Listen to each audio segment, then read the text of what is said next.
عليكم ورحمة الله وبركاته.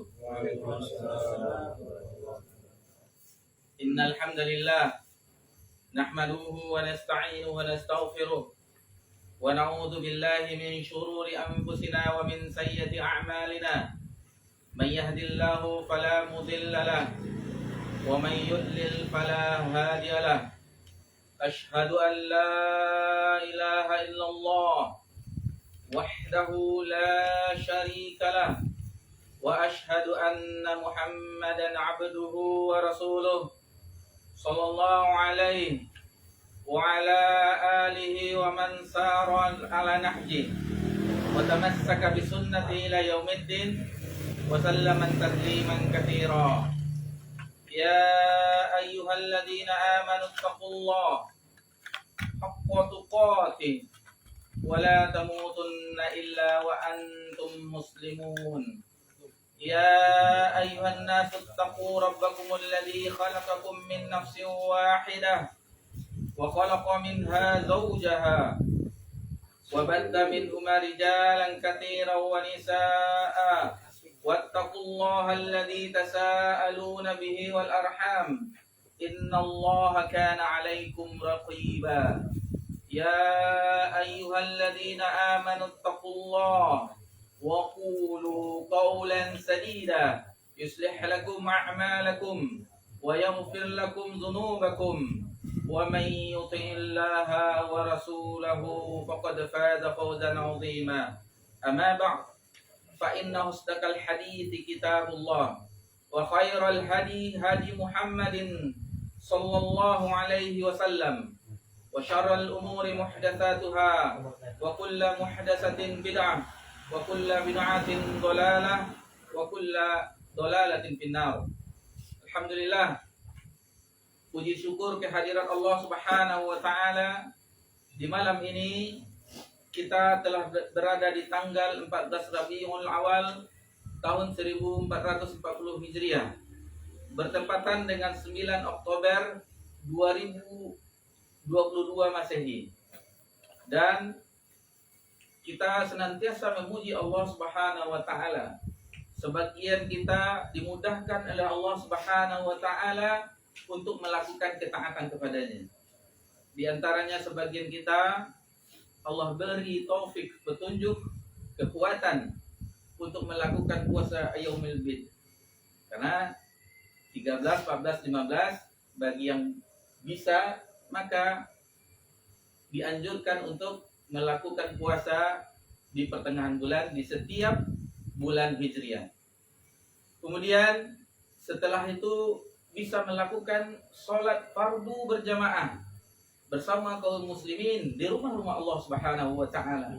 Setelah itu berzikir mengingat Allah Subhanahu wa taala, melakukan sholat sunnah ba'diyah setelah maghrib, dan kita juga bersama-sama berkumpul di majelis ini bersama-sama dalam rangka belajar ilmu agama menjelang adzan isya nanti insyaallah.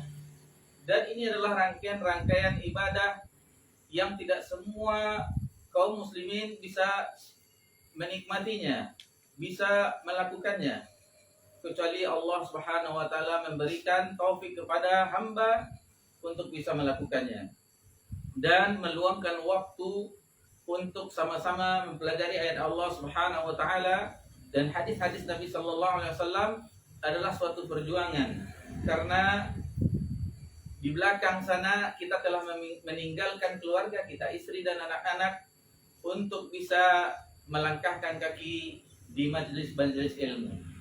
Kemudian salawat beriringkan salam kepada Nabi kita tercinta, Nabi besar Muhammad sallallahu alaihi wasallam. Dan kita berada di mana sebagian orang di bulan ini, sebagian kaum muslimin di bulan ini mereka mengakui mencintai Nabi sallallahu alaihi wasallam dalam acara-acara yang katanya mengingat bagaimana Nabi sallallahu alaihi wasallam ketika dahulu. Namun kalau seandainya itu mereka lakukan bukan di bulan ini saja, misalnya mereka mengadakan kajian sirah nabawiyah dan yang lain-lainnya, maka itu sangatlah bermanfaat. daripada sekali setahun, setelah itu dia tidak mengetahui lagi setelah tahun berikut. Begitulah tahun berganti tahun. Akan tetapi apabila ditanyakan apakah telah selesai membaca sirah nabawiyah dari awal sampai akhirnya, mungkin sebagian kecil yang bisa meluangkan waktu. Dan bahkan ada orang yang Allah berikan taufik untuk bisa di waktu-waktu luangnya, selain dia bersama kitab Allah dan hadis-hadis Nabi SAW dan kitab lainnya, di waktu-waktu lainnya dia bisa membaca sirah nabawiyah. Dan inilah suatu nikmat di antara nikmat-nikmat Allah Subhanahu wa taala yang lain yang tidak bisa dimiliki oleh seluruh hamba. Cuman hamba-hamba tertentu yang Allah bukakan hatinya untuk bisa mempelajari ayat-ayat Allah Subhanahu wa taala, juga hadis-hadis Nabi sallallahu alaihi wasallam. Masyarul muslimin rahimani wa rahimakumullah, melanjutkan pelajaran kita di dalam matan hadis Arba'in An-Nawawiyah, dan insyaallah di malam ini kita telah memasuki hadis yang ke-12. Sebelum kita menjelaskan, mengambil faedah-faedah dari hadis ini, kita minta tolong kepada Ustadz Yayan untuk membacakan hadisnya. Tafadhol. 13. Oh ya, hadis yang ke-13. Mohon. Bismillahirrahmanirrahim. Hadis ke-13. Di antara bentuk kesempurnaan iman. An Abi Hamzah Anas bin Malik radhiyallahu anhu, qadimi Rasulillah sallallahu alaihi wasallam, anin Nabi sallallahu alaihi wasallam qala, la yu'minu ahadukum hatta yuhibba li akhihi ma yuhibbu li nafsihi. Rawahu Bukhari wa Muslim. Dari Abu Hamzah Anas bin Malik radhiyallahu anhu, pelayan Rasulullah sallallahu alaihi wasallam, dari Nabi sallallahu alaihi wasallam, beliau bersabda, tidak sempurna iman salah seorang di antara kalian hingga dia mencintai untuk saudaranya apa yang dia cintai untuk dirinya sendiri. Hadis riwayat Al-Bukhari dan Muslim.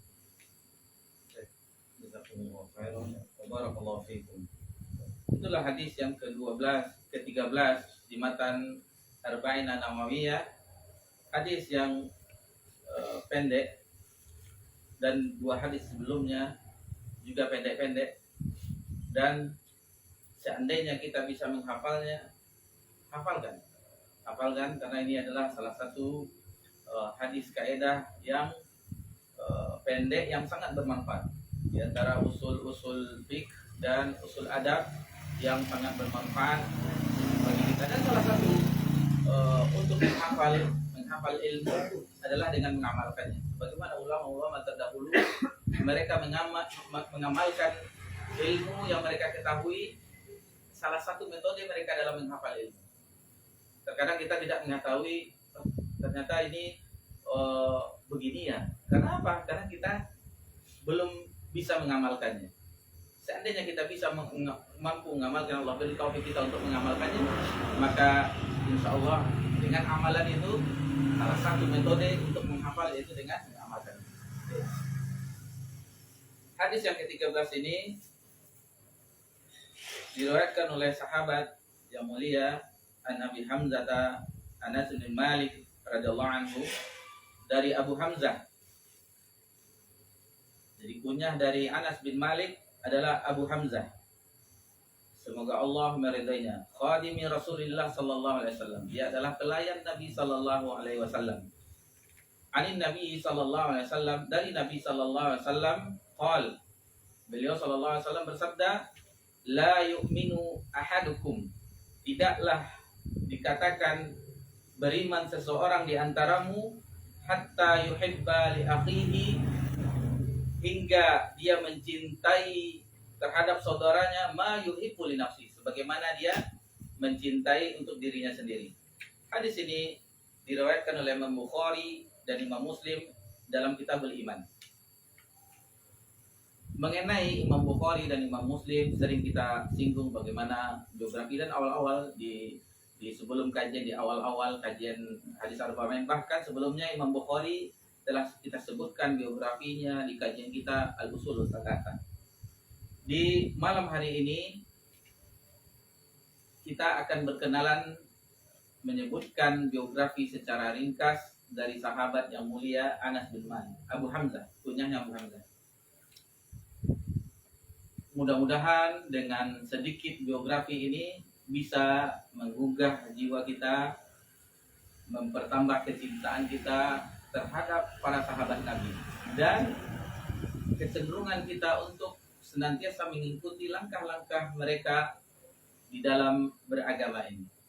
Karena mereka adalah generasi yang langsung diajarkan ilmu oleh Rasulullah SAW.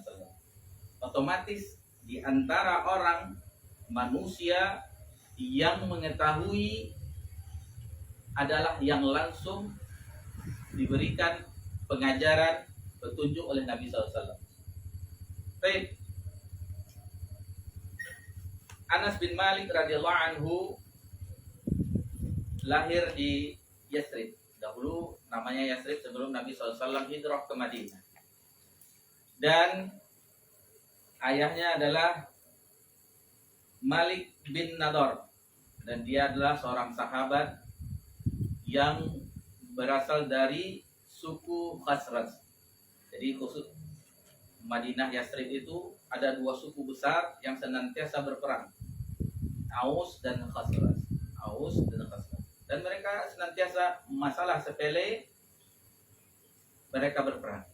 Itu sebelum Nabi SAW diutus, mereka sering bertengkar dan melakukan peperangan.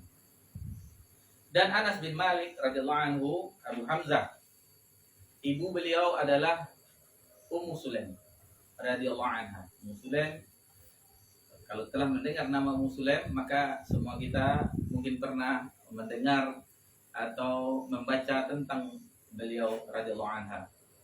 Seorang sahabiyah yang mulia, kaum Ansor, yang Islamnya sebelum Nabi SAW hijrah ke Madinah. Jadi sebelum Nabi hijrah, Ummu Sulaim telah memeluk Islam. Dan anaknya yang kecil Anas bin Malik Islam juga dengan perantaraan ibu. Dari masih kecil sudah ditanamkan kecintaan kepada Nabi SAW. Anas bin Malik pernah ingin pergi ke kota Makkah untuk bisa berjumpa dengan Nabi SAW. Namun di kemudian harinya terdengar berita bahwasanya orang-orang akan pindah hijrah muhajirin. Terjadi bai'ah Aqabah. Maka dikabarkan saudara-saudara, maksudnya kaum muslimin, kaum mukminin dari Mekah akan hijrah ke Madinah. Sudah didahului oleh beberapa sahabat, dan ketika mendengar berita Nabi SAW akan hijrah dengan sahabat As-Siddiq radhiyallahu anhu, maka seluruh orang-orang Madinah menunggu kedatangan mereka berdua. Ada suatu ketika bahwa telah dikabarkan sudah dekat Nabi SAW dengan As-Siddiq radhiyallahu anhu, sudah dekat, sehingga sebagian mereka memanjat pohon kurma untuk memastikan dari kejauhan apakah memang benar adanya. Ternyata untuk hari itu kabar yang beredar adalah tidak benar, sehingga mereka pun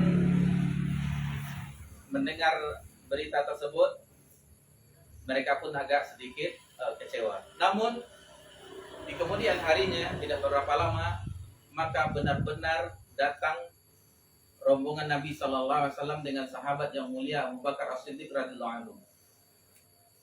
Dan seluruh penduduk Madinah keluar untuk menyambut kedatangan Nabi Sallallahu Alaihi Wasallam. Adapun perempuan, wanita-wanitanya pergi ke atap rumah untuk melihat kedatangan Nabi SAW, sehingga mereka pun berkata, karena siapa yang di antara dua ini yang Nabi Sallallahu Alaihi Wasallam, yang Rasulullah Sallallahu Alaihi Wasallam? Karena Yang mana yang Rasulullah, yang mana belum diketahui, belum pernah melihat wajahnya kecuali orang yang pernah pergi ke Mekah. Dan tidak ketinggalan bahagianya hati Anas bin Malik dengan kedatangan Nabi Shallallahu Alaihi Wasallam. Alangkah bahagianya, kata beliau, tidak ada hari yang lebih membuat Madinah bercahaya dengan terang benderang, melainkan ketika Nabi Shallallahu Alaihi Wasallam datang ke Madinah.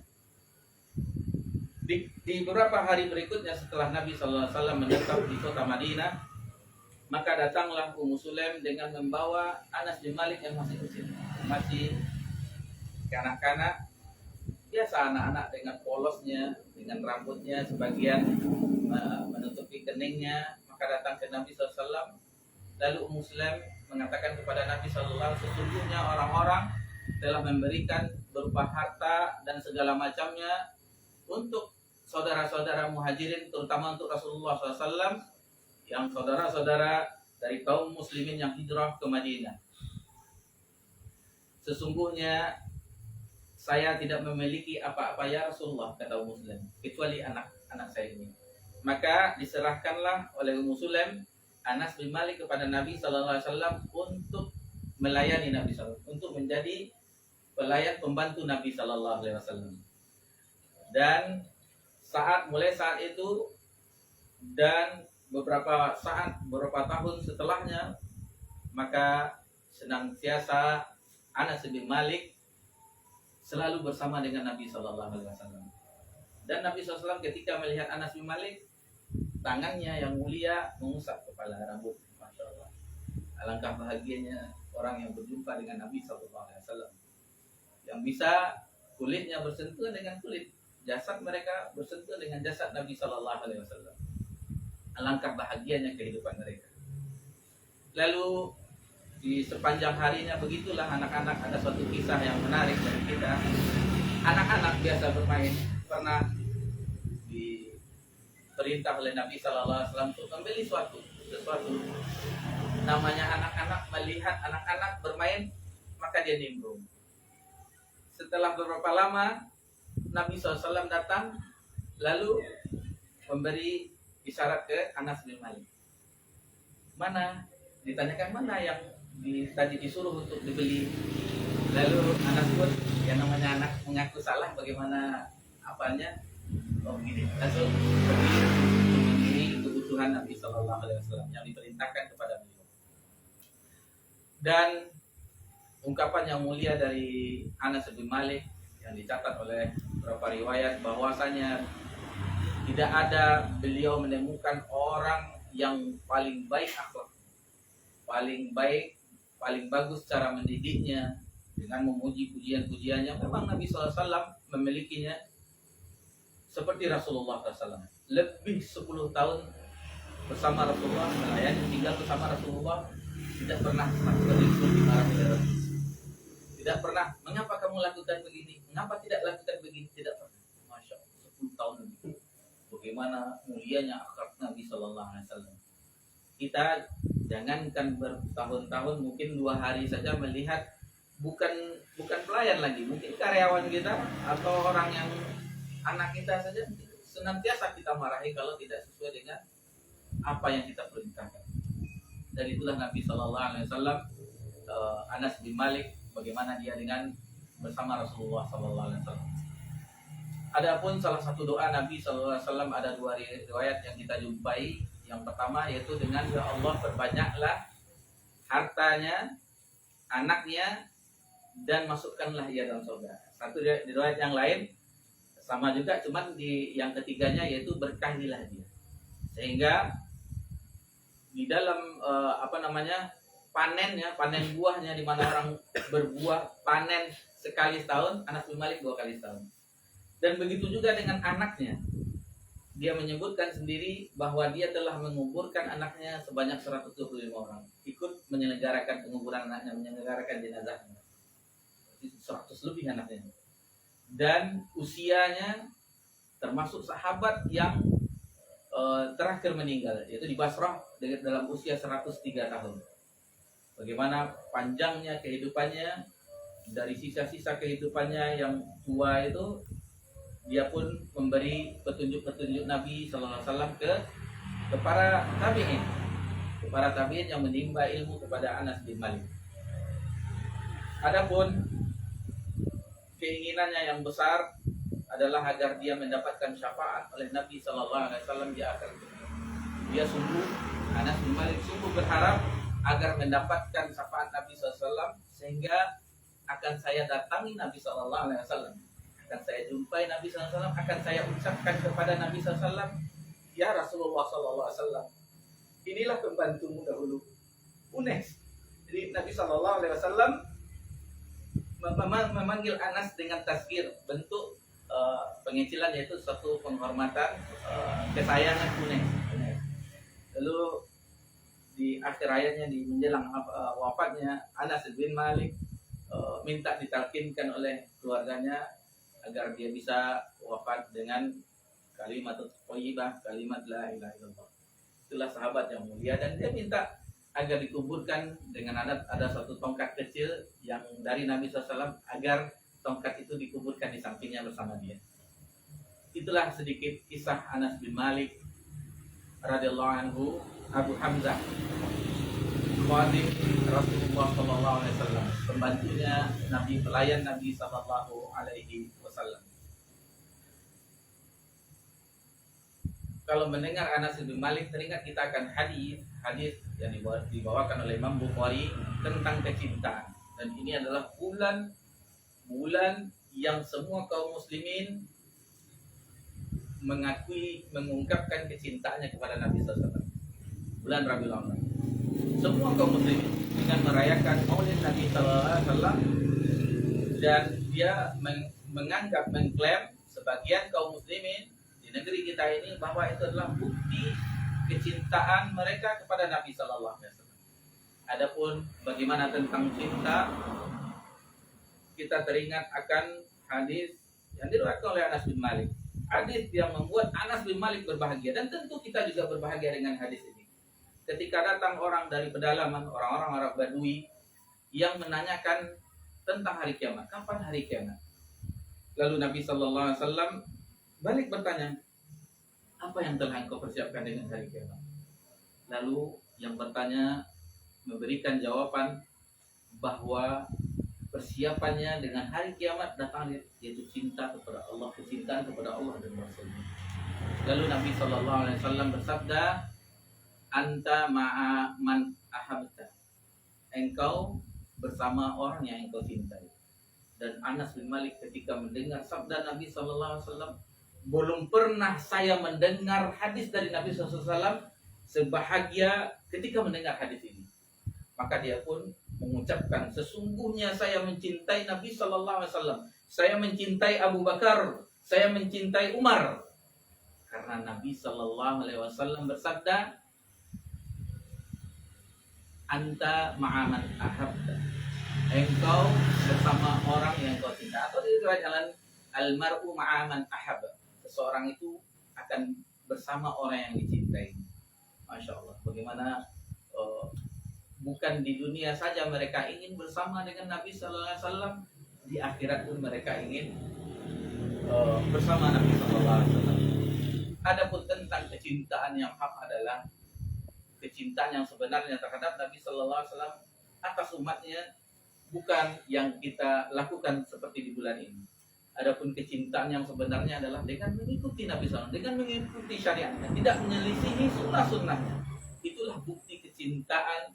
Sebagaimana kita semua sering kita singgung, kita bawakan ayatnya dalam surah Ali Imran ayat 31, qul in kuntum tuhibbunallah fattabi'un. Katakanlah, jika engkau mencintai Allah, maka ikuti aku, kata Nabi Sallallahu Alaihi Wasallam. Ikutilah Nabi Sallallahu Alaihi Wasallam. Itulah bukti kecintaan umat Nabi Muhammad Sallallahu Alaihi Wasallam terhadap Nabi Muhammad Sallallahu Alaihi Wasallam. Adapun yang lain-lain yang tidak ada syariatnya, kita khawatir itu bukan syariat Nabi Sallallahu Alaihi Wasallam, sehingga kita menyelisihi apa yang telah diajarkan oleh Nabi Sallallahu Alaihi Wasallam.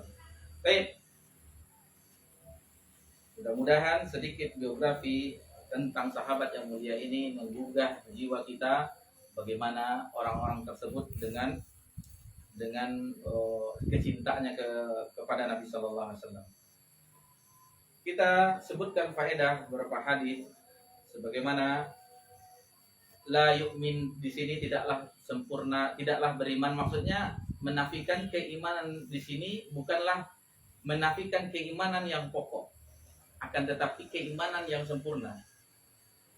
Syekh Nazim Muhammad Sultan di dalam Qawaid wal Faid min Arba'in An-Nawawiyah menyebutkan ungkapan dari Al-Hafiz dalam Fathul Bari, begitu juga Imam Nawawi, begitu juga dengan Ibnu Shalah dan Ibnu Rajab Hambali dalam Jami' Ulum wal Hikam. Rata-rata mereka maknanya bahwa tidak beriman ini maksudnya itu yaitu tidak sempurna. Tidak sempurna keimanan seseorang sebelum dia mencintai saudaranya sebagaimana dia mencintai terhadap dirinya sendiri. Jadi maksud tidak beriman di sini adalah tidak sempurna, bukan tidak beriman menafikan keimanan tersebut. Istilahnya tidak beriman seperti di hadis yang lain, tidaklah beriman seorang mencuri ketika dia mencuri. Tidaklah beriman seorang yang berzina ketika dia. Maksudnya ketika dia melakukan itu keimanannya itu tipis dan bisa hilang sama sekali. Jadi bukan mengeluarkan dia, menafikan mereka dari keimanan. Dengan ini maka hadis ini menunjukkan yadullu al-imanu yazid wa yanqus. Iman itu bertambah dan berkurang. Jadi iman itu bisa bertambah dan bisa juga berkurang. Di pelajaran kita, dia beriman, dia bertambah keimanan itu dengan ketaatan kepada Allah Subhanahu wa taala dan berkurang dengan bermaksiat kepadanya. Atau dia taat kepada syaitan, mengikuti bujuk rayu syaitan. Itulah yang membuat berkurang. Dalam pergaulan, muamalah, dan ini adalah pokok di antara adab yang baik, muamalah baik itu ucapan, perbuatan, dan segala sesuatunya. Hadis ini menunjukkan pokok. Atau seperti orang tua-tua dahulu mengatakan, coba dicubit tangan kita, begitu pula yang dirasakan orang. Maksudnya ketika kita cubit tangan kita merasakan sakit, begitu juga orang lain. Seandainya kita perlakukan mereka dengan kasar, dengan buruk, begitu juga dengan orang lain. Apabila kita melakukan keburukan kepada mereka, otomatis dia akan membuat keburukan juga dengan kita. Dan apa yang kita limpahkan kepada mereka, begitu juga yang akan kita rasakan. Ada 3 keadaan seseorang dalam muamalahnya. Yang pertama, yaitu orang yang berlaku zalim terhadap saudaranya. Yang kedua adalah orang yang seperti hadis ini yang kita bahas, yang mencintai sebagaimana dia diperlakukan, mencintai terhadap dirinya sendiri, memperlakukan saudaranya sebagaimana yang dia sukai terhadap dirinya sendiri. Yang ketiga yaitu ihsan, yaitu mendahulukan saudaranya. Adapun keterangannya kita jelaskan secara singkat, yaitu mengenai menzolimi saudara. Ini menzolimi adalah sesuatu yang diharamkan oleh Allah Subhanahu wa taala.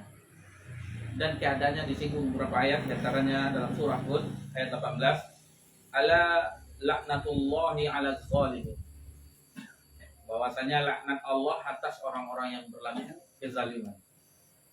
Dan begitu juga di ayat yang lain dalam surah Saba ayat 40, naqulu lil ladzina zalamu dzuqu adzaban nari allati kuntum biha tukadzibun. Jadi kami katakan kepada orang-orang yang berlaku zalim, inilah azab api neraka yang kamu telah mendustakannya. Lalu di dalam surah Al-An'am ayat 21, innahu la yuflihuz zalimun. Sesungguhnya tidak beruntung orang-orang yang zalim. Adapun di dalam hadis banyak juga terdapat, dan nanti insyaallah akan kita jumpai di hadis 24 dari Abu Dzar, hadis 24, mana Allah Subhanahu wa taala, ya ibadi inna haramtuz zulma, wahai hambaku sesungguhnya aku mengharamkan kepadamu kezaliman, ala nafsi, aku mengharamkan terhadap diriku kezaliman, wa ja'altuhu bainakum muharraman, dan aku jadikan di antaramu sesamamu haram. Fala tazalamu, maka janganlah saling berbuat zalim. Nanti insyaallah di hadis yang ke-24 kita jumpai hadis ini. Dan bagaimana seseorang itu bagusnya, al muslimu man salima muslimun biyadihi wa bilisani wa jadihi. Seorang yang beriman itu selamat saudaranya dari lisan dan tangan. Dan ini harus kita jangan sampai berbuat zalim kepada saudara-saudara kita, karena kezaliman itu adalah kegelapan di hari kiamat. Kegelapan di hari kiamat. Dan semuanya, masalah harta, masalah apalagi masalah darah, ini jangan sekali menumpahkan darah saudara kita. Haram hukumnya menumpahkan darah, apalagi itu sesama orang Islam. Terhadap orang kafir saja tidak boleh seperti itu. Apabila dia ada perjanjian dengan kaum muslimin, maka tidak boleh menumpahkan darah. Apalagi terhadap orang-orang sesama muslim, sesama orang yang beriman, maka tidak dibenarkan menumpahkan darahnya. Tidak boleh berlaku zalim terhadap mereka dalam bentuk apapun. Hartanya harus dijaga, kehormatannya harus dijaga, sehingga apabila ini terwujud, maka mudah-mudahan kita ada di dalam konteks berikutnya yang kita bahas, yaitu dengan bahwa dengan kesempurnaan iman dicapailah sesuatu yang kita buat kepada saudara kita sebagaimana kita menyukai terhadap diri kita sendiri. Baik. Di antara faedah hadis ini, apabila kita betul-betul menghayatinya, mengamalkannya, Allah beri taufik kita, diberikan ke dada kita, maka kita tidak akan hasad kepada saudara. Tidak akan hasad. Tidak ada hasad dengki dalam diri kita. Bagaimana kita akan dengki? Kenikmatan, terutama kenikmatan sebenarnya yang kita hasadi kebanyakan adalah masalah harta. Si fulan telah membeli kendaraan. Si fulan telah memberi rumah yang mewah. Si fulan begini begitu. Begitu juga dengan kaum wanita. Si fulanah begitu. Si fulanah diberikan istrinya perhiasan dan segala macam.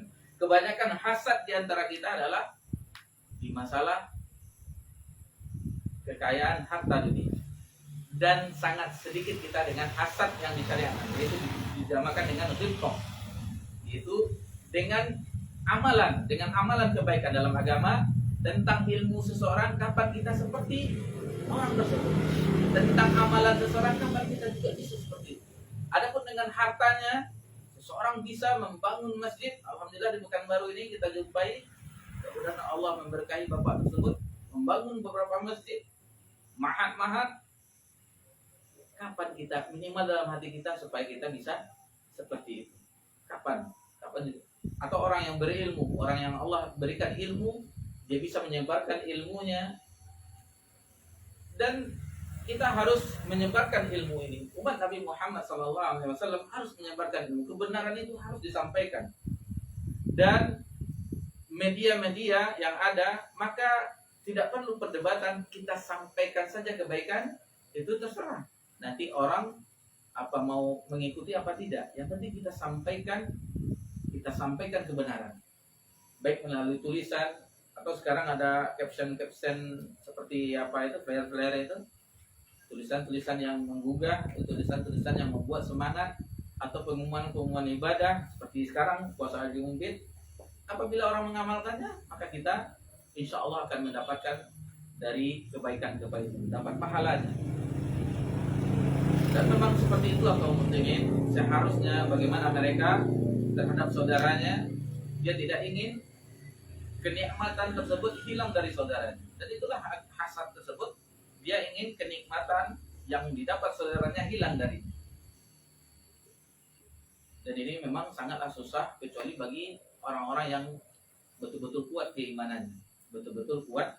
keimanannya. Baik. Lalu bagaimana dengan ihtar? Itu ihtar adalah mendahulukan saudaranya dibandingkan dirinya. Ini Allah abadikan tentang Muhajirin dan Ansar. Di dalam surah Al-Hasyr ayat 9, di mana Allah Subhanahu wa taala berfirman wa yu'thiru ala anfusihim walau kana bihim khasasah. Mereka mendahulukan saudaranya. Orang-orang Ansor mendahulukan saudara-saudaranya dari kaum Muhajirin melebihi untuk dirinya sendiri. Sebenarnya dia juga butuh. Dia juga membutuhkan tersebut, akan tetapi dia mendahulukan saudaranya dari kaum Muhajirin. Teringat kita akan kisah Abdurrahman bin Auf radhiyallahu anhu ketika awal-awal hijrah. Tidak memiliki sedikit pun harta. Orang sudah hijrah meninggalkan hartanya di Mekah. Lalu ketika itu Nabi SAW ketika awal-awal hijrah mempersaudarakan orang-orang Muhajirin dan Ansar. Lupa siapa nama yang saudara Ansar yang dipersaudarakan dengan Abdurrahman bin Auf, bahwa ketika itu saudaranya itu menawarkan kebun. Sesungguhnya dia memiliki kebun, maka pilihlah mana yang disukai maka akan diberikan. Tidak sampai harta saja, istri pun diberikan. Sesungguhnya saya memiliki istri, pilihlah yang kamu sukai, akan saya ceraikan dan nikahilah. Bayangkan, sampai istri pun diberikannya kepada saudaranya. Lalu Abdurrahman bin Auf radhiyallahu anhu tidak menerima tawaran dari saudara Ansar. Dia cuma dullani ainasu, di mana pasar.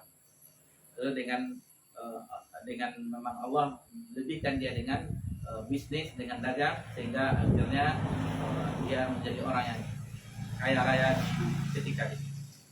Lalu sahabat yang lain ketika terjadi perang Yarmuk antara kaum muslimin dan kaum kerajaan Romawi, perang yang besar, maka terjadilah beberapa sahabat yang terluka keras, diantaranya Ikrimah tentang air. Lalu karena ada ikrar mendahulukan saudara tadi, maka si fulan lebih berhak, si fulan akhirnya yang tadi menolak wafat, syahid semuanya. Karena mereka tidak mau minum, karena dia menganggap saudaranya itu lebih butuh dari ini. Dan ini ikrar ini itu tingkat keimanan mungkin kita tidak bisa jumpai di zaman kita ini. Cuma sekedar ilmu bahwa mendahulukan saudara itu ada. Dan ini yang dilakukan oleh sahabat-sahabat Ansor terhadap Muhajirin, saudaranya. Dan ini Allah abadikan dalam surah Asr tersebut.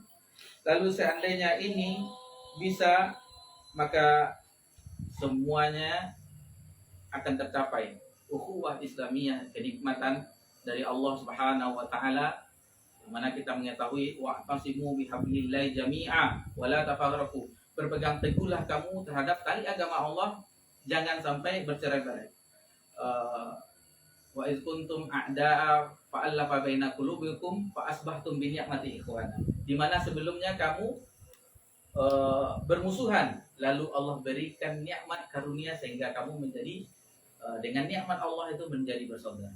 Dan apabila kita di antara individu kita seluruh kaum muslimin mengajarkan apa-apa yang telah diberi petunjuk oleh hidayah dari Nabi sallallahu alaihi wasallam, berupa petunjuk dari Nabi sallallahu alaihi wasallam, kita amalkan, ini buktinya kaum yang kita sebutkan selalu perang Aus dan Khazraj, akhirnya mereka, jangankan sesama mereka orang Madinah, orang yang datang, saudara-saudaranya Muhajirin, lebih didahulukannya daripada diri mereka sendiri.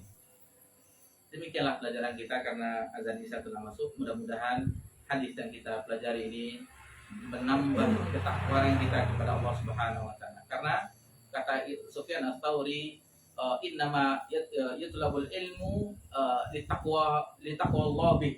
Sesungguhnya menuntut ilmu itu hakikatnya sebenarnya tujuannya adalah untuk menambah ketakwaan kepada Allah Subhanahu wa taala. Bukan sekedar hadir setelah itu kita pulang, bukan, akan tetapi menambahkan ketakwaan kita kepada Allah Subhanahu wa taala. Subhanakallahumma wa bihamdika asyhadu an la ilaha illa anta astaghfiruka wa atubu ilaik. Wassalamu ala nabi Muhammad sallallahu alaihi wasallam wa alihi wasallam walhamdulillahi rabbil alamin. Wassalamualaikum warahmatullahi wabarakatuh. Waalaikumsalam.